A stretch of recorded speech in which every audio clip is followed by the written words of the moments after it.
श्रीपाद श्रीवल्लभ चरित्रात अनघा लक्ष्मीचे प्रकट झालेले स्वरूप अधिकच व्यापक आहे।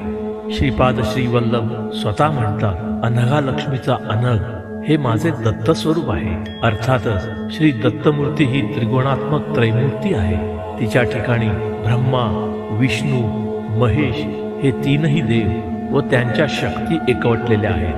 म्हणून महासरस्वती, महालक्ष्मी व महाकाली या तिन्ही तत्वांचे मिळून एक आगळे दिव्य मात्र स्वरूप आहे व तोच अनघा लक्ष्मीचा आविर्भाव आहे। अनघ हे ब्रह्मा, विष्णू, महेश यांच्या एकत्रीकरणाचे तादात्म्य धारण करून व्यक्त केलेले शक्ती स्वरूप आहे। या शक्ती स्वरूपाचा अनघा लक्ष्मी हा आधार आहे।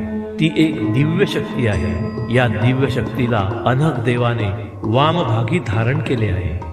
त्रिगुणात्मक त्रैमूर्ती दत्त हा जाणा, त्रिगुणी अवतार त्रैलोक्य राणा।